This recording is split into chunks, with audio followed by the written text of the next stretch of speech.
এইরকম ভাপা কেক গ্লাসে তৈরি করলে খুব দারুণ লাগে। আসসালামু আলাইকুম। এখানে একটা মিক্সি বোল নিয়েছি, আর নিয়েছি হাফ কাপ চিনি, আর নিয়েছি এখানে রিফাইন তেল। তো তেল আর চিনির গুঁড়োটাকে ভালো করে এভাবে মিক্সড করে নিতে হবে। তো এটা একটা ডালডার মতো তৈরি হয়ে যাবে। এইভাবে মিক্সড করে নিয়ে নিলাম। এখন দিয়ে দিলাম 1 কাপ ময়দা, আর হাফ কাপ দিয়ে দিলাম সুজি। 1 কাপ ময়দা আর হাফ কাপ সুজি দিতে হবে। দিয়ে দিলাম 1 চামচ বেকিং পাউডার, আর খাওয়া সোডা দিয়ে দিলাম সামান্য, আর 1 কাপের মতো দুধ দিয়ে দিলাম। দিয়ে এখন ভালো করে ব্যাটারটাকে তৈরি করে নিতে হবে। এভাবে তৈরি করে নিয়েছি। আর সুজিটা একটু গলে যাবে, সেজন্য আমি দিয়ে একটু নরম করে নিয়েছি। সুজিটা একটু ফুলে গেলে এটা একটু শক্ত টাইপের হয়ে যাবে। তো এদিকে একটু ড্রাই ফ্রুটও আমি দিয়ে দিলাম, আর নিয়ে নিলাম দুটো গ্লাসে দিয়ে দিলাম তেল দিয়ে ভালো করে গ্লাসে ব্রাশ করে নিয়ে নেব। ব্রাশ না থাকলে হাত দিয়ে এটা করতে হবে। তো দুটো গ্লাসেতে আমি তেল ব্রাশ করে নিয়ে নিলাম।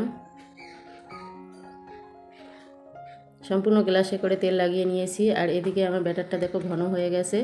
এখন ব্যাটারটা এখানে দিয়ে দেব। গ্লাসের মধ্যে একটা হাতা দিয়ে এভাবে দিয়ে দিলাম।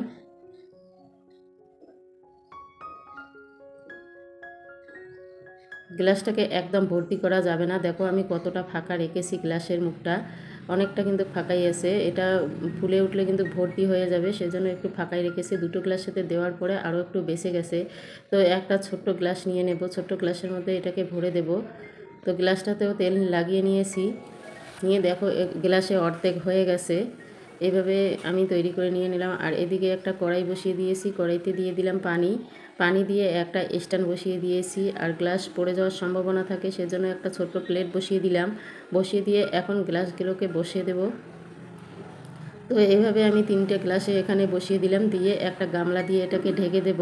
ঢেকে দিয়ে কিন্তু 30 মিনিট এটাকে জাল করতে হবে। তো ফিরে আসছি 30 মিনিট পর। 30 মিনিট কিন্তু হয়ে গেছে। এখন গামলাটা খুলে দেখছি যে কেমন হয়েছে। দেখো ফুলে কিন্তু গ্লাস ভর্তি হয়ে গেছে, আর ফেটেও গেছে। কত সুন্দর হয়েছে এই ভাপা কেকগুলো। আর ডিম ছাড়া কিন্তু দুর্দান্ত স্বাদের এই কেকটা হয়েছে। দেখো কতটা সুন্দর হয়েছে। ডিম ছাড়াও কিন্তু কেক বানানো যায়। আর নতুনরা ভালো করে এটাকে লক্ষ্য করবেন। আমি যে সব কিছু উপকরণ দিয়েছি সবগুলোই কিন্তু সমানভাবে দিতে হবে। গ্লাসটা থেকে আমি বার করে নিয়ে নিলাম। দেখো কতটা সুন্দর হয়েছে, একদম গ্লাসের সাইজ হয়ে গেছে। আর আমার রেসিপিটা যদি আপনাদেরকে ভালো লাগে, লাইক শেয়ার সাবস্ক্রাইব অবশ্যই করবেন। ইউটিউব চ্যানেল থেকে দেখলে চ্যানেলটাকে সাবস্ক্রাইব করে দেবেন, আর ফেসবুক পেজ থেকে দেখলে পেজটাকে ফলো করে দেবেন। দেখো কেকগুলো কিন্তু অনেক সুন্দর হয়েছে, আর খেতে কিন্তু ভীষণ মজাদার হয়েছে। দেখেই বোঝা যাচ্ছে যে কতটা সুন্দর হয়েছে কেকগুলো। আর গ্লাসে কিন্তু খুব সহজে এভাবে তৈরি করা যায় কেক।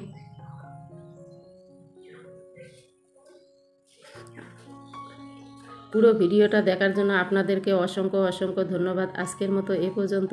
Thank you.